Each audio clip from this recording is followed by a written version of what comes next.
কিরকম কাটলো রাত, কি করবেন, আগামী সময় কর্মসূচি ঠিক কি নিতে চলেছে বামেরা, বিশদে জানার চেষ্টা করব। মফিজুল ইসলাম আমাদের প্রতিনিধি রয়েছেন এই মুহূর্তে, সরাসরি চলে যাব মফিজুলের কাছে। মফিজুল, কি ছবি উঠে আসছে?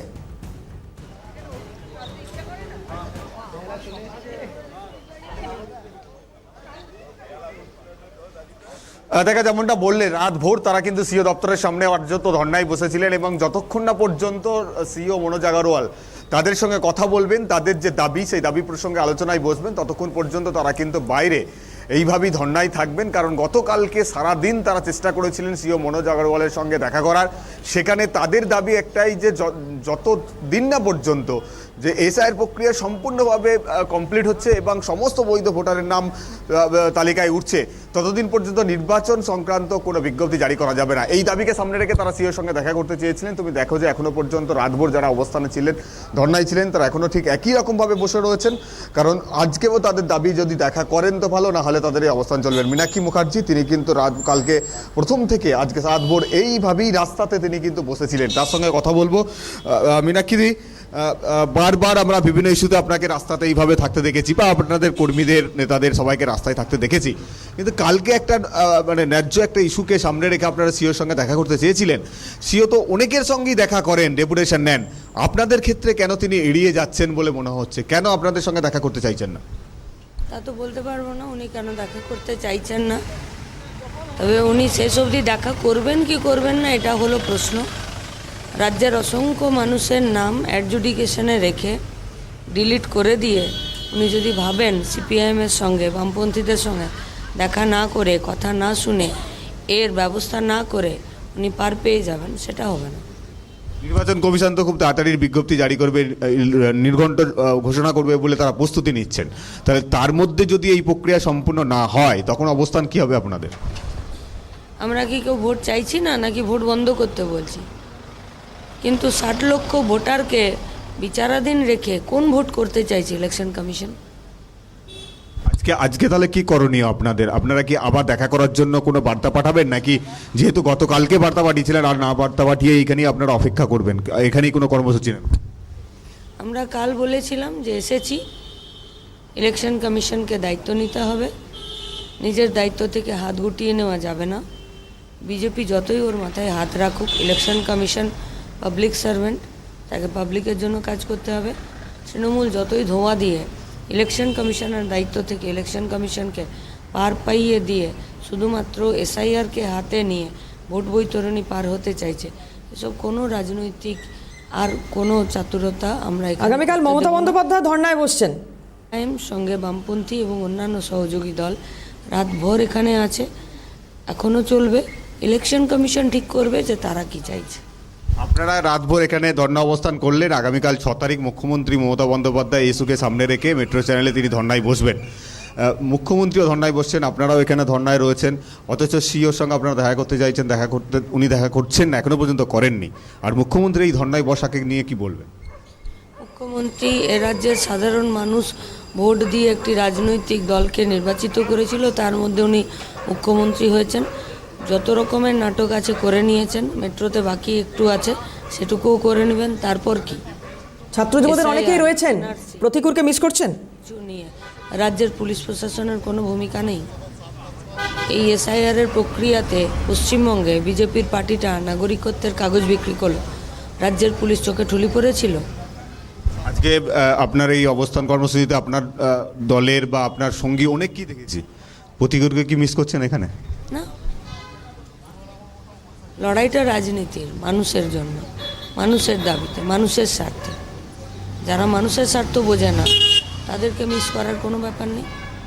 কালকে দেখলাম যে পুলিশের সঙ্গে দফায় দফায় আপনাদের অনেক রকম উত্তপ্ত বাক্য বিনিময় হলো। পুলিশ কোনোভাবেই চাইছিল না যে আপনারা এখানে বসুন, আপনাদেরকে তুলে নিয়ে যাওয়ার জন্য একাধিক পিজন ভ্যান নিয়ে আসা হয়েছিল। এই যে পুলিশের ভূমিকা, আপনারা সিওর সঙ্গে দেখা করতে এসেছেন, সিও দেখা করছে না, অথচ পুলিশের যে ভূমিকা গতকালকে দফায় দফায় দেখেছি, এই প্রসঙ্গে কি বলবেন? তারপর কি হলো? পুলিশ দফায় দফায় এলো, বসলো, মারলো, ধরলো, ভয় দেখালো, তারপর কি হলো? বামেরা বলেছিল অবস্থান হবে, অবস্থান হচ্ছে। পাশের দিকেও তো একটা অনেক মঞ্চ বহুদিন ধরে রয়েছে, তাহলে আপনাদের ক্ষেত্রে প্রথমে বাধা দিচ্ছিল কেন পুলিশ, যদিও শেষ পর্যন্ত আপনারা বুঝতে পারলেন? পুলিশ এরকম সবেতেই বলে, পুলিশ বলতে বাধ্য। পুলিশকে রাজ্যের মুখ্যমন্ত্রী বলে দেয় তোমাকে এই করতে হবে। পুলিশ শেষ অবধি পুলিশ কোথায় আর বামেরা কোথায়? একেবারে শেষ পর্যন্ত কিন্তু বামেরা সেই রাস্তাতেই রয়েছেন। এই মুহূর্তে তুমি দেখো পিয়ালি বসাক তিনিও রয়েছেন, এভারেস্ট জয়ী, তার সঙ্গে একটু কথা বলবো। আপনাকেও কালকে প্রথম থেকে দেখছি এখানে বসে রয়েছেন। মানে এই যে সিওর দেখা না করার জন্য বাম নেতৃত্ব কর্মী সবাই কিন্তু এখানে রয়েছেন, আপনিও তাদের সঙ্গে রয়েছেন। কি বার্তা দিতে চাইছেন, কেন আপনিও এইভাবে রাতভর এখানে বসে? আমাদেরই তো লড়তে হবে, সাধারণ মানুষ, গরিব মানুষ, শ্রমিক, খেটে খাওয়া মানুষ। এবার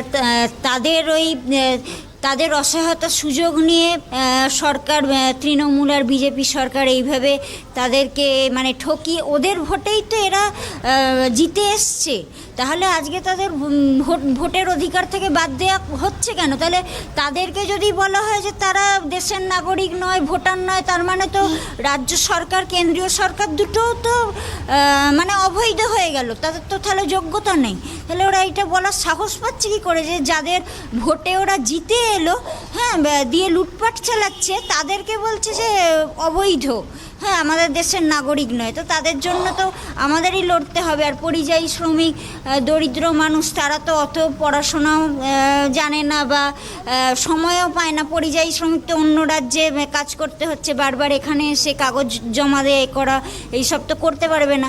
আর রাজনৈতিক দল যে ইয়েগুলো জানে, ঘোরপ্যাঁচগুলো জানে, আইনের ঘোরপ্যাঁচ, সেগুলো তো সাধারণ মানুষ জানে না। আমরা তো অভয়ের ক্ষেত্রেও দেখলাম, তার বাবা মা তো ওইসব ঘোরপ্যাঁচগুলো জানতো না। সিপিআইএম, মীনাক্ষী সমস্ত সবাই মিলেই তো গাড়িটা আটকানো হলো বলে তো জানতে পারলো যে তাকে খুন করা হয়েছে, না হলে তো আত্মহত্যা করে চালিয়ে দেওয়া হচ্ছিল। আমি আরেকটা মীনাক্ষী থেকে জানতে চাইবো যে আমরা দেখেছিলাম আরজিকরের সময় রাত দখল কর্মসূচি, সেই একইভাবে কি এসআইআর ক্ষেত্রেও রাত দখল কর্মসূচি করতে হবে?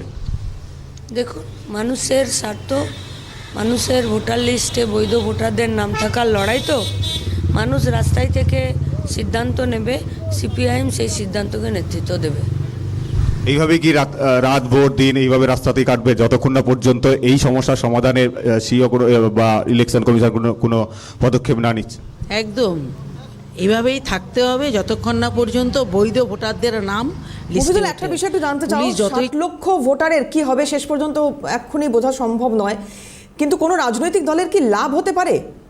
কালকে এই situation-এ? দফায় দফায় যা আচরণ করেছে, নিজে তো বসবে, দেখবো কি করে 144 ধারা লঙ্ঘন করে তিনি বসেন। আমরাও অপেক্ষায় থাকলাম, আমরাও এরতে বড় আন্দোলন করব। তিনি যদি অন্যায়ভাবে বসতে পারেন, আর আমরা ন্যায়সঙ্গতভাবে কেন বসতে পারবো না? কেন মানুষের দাবি নিয়ে রাস্তায় থাকতে পারবো না? গণতান্ত্রিক দেশে গণতান্ত্রিক সরকার পারে নাকি মানুষের দাবিকে এভাবে আটকে রাখতে? আমি আরেকটা প্রশ্ন লাস্ট মীনাক্ষী দিকে করে নিই, সেটা হচ্ছে 60 লক্ষ মানুষের নাম তো এইভাবে এখনো বিচারাধীন অবস্থায় রয়েছে।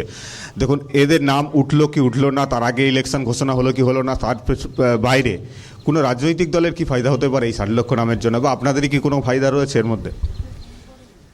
মানুষের ভোটার লিস্ট থেকে নাম বাদ চলে যাবে, সেখানে যে রাজনৈতিক দল মনে করে যে তার ফায়দা হবে, এদের নাম থাকলে আমার ক্ষতি, এদের নাম চলে গেলে আমার লাভ, আর কেউ ভাববে এদের নাম চলে গেলে আমার লাভ, থাকলে ক্ষতি, তার মানে বুঝে নিতে হবে সেই রাজনৈতিক দলগুলো মানুষের জন্য কাজ করে না। এই 60 লক্ষের মধ্যে 40 লক্ষ প্রায়, যেটা হচ্ছে সংখ্যালঘু সম্প্রদায়ের মানুষ রয়েছে, যাদের নাম এই বিচারাধীন অবস্থায় রয়েছে। শাসক দল বলছে এটা তো বিজেপি চক্রান্ত করে সংখ্যালঘু সম্প্রদায়ের মানুষদের নাম নাকি বাদ দেওয়া হয়েছে ইলেকশন কমিশনকে ব্যবহার করে।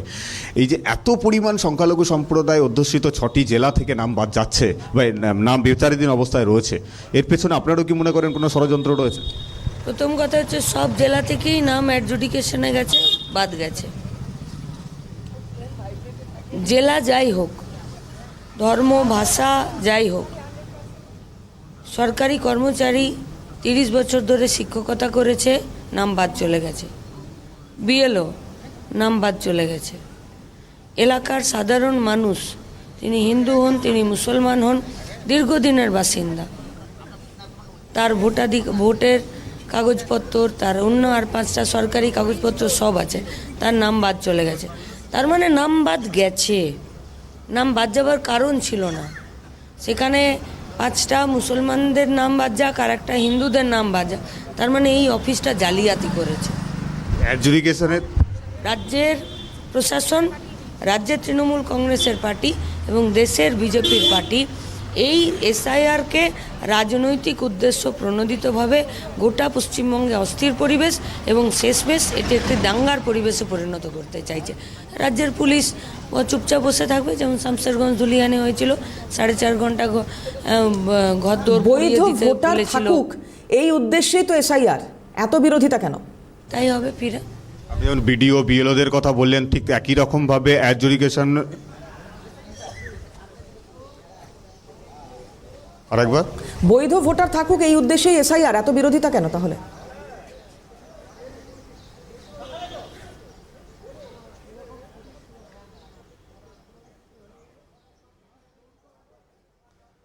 নিশ্চয় আমি এই প্রশ্নটা নিয়ে আর একবার আসবো, যদিও সকালবেলায় তার সঙ্গে আর একটা কথা বলি। আপনাদের দাবি হচ্ছে বৈধ ভোটারের নাম লিস্টে রাখতে হবে, তো বৈধ ভোটার ছাড়াই বাছাইয়ের কারণেই তো এসআইআর, তাহলে এসআইআর এর কি বিরোধিতা আপনারা করছেন? যাদের নাম চলে গেছে তাদের মধ্যে আপনারা গ্যারেন্টি নিতে পারবেন যে এরা অবৈধ ভোটার? 60 লক্ষ মানুষের যে নামটা অবৈধ, তাহলে অবৈধ কেন ঘোষণা করলো না? অ্যাডজুডিকেশন মানে আবার কি? আপনি বিডিও বা অন্যান্য বিএলওদের কথা বললেন যাদের নাম বিচারাধীন অবস্থায় রয়েছে, এই একই রকমভাবে তালিকাতে আমরা দেখেছি একাধিক জনপ্রতিনিধির নামও রয়েছে, বিধায়কদের নাম রয়েছে, শাসক দলের মন্ত্রীর নাম রয়েছে, তাহলে তাদের নামগুলোও তো একই রকমভাবে এই অ্যাডজুডিকেশনে রয়েছে। 13টা ডকুমেন্ট ঠিক করেছিল, মামলা হয়েছে, তারপরে ইলেকশন কমিশন সে ঠিক করবে না যে কার নাম উঠবে না, আমি কার নাম বাদ দেব। পেপার ঠিক করবে, পেপার অনুযায়ী ইলেকশন কমিশন কাজ করেছে, যদি করেছে তাহলে ইলেকশন কমিশন এখানে এসে দেখা করে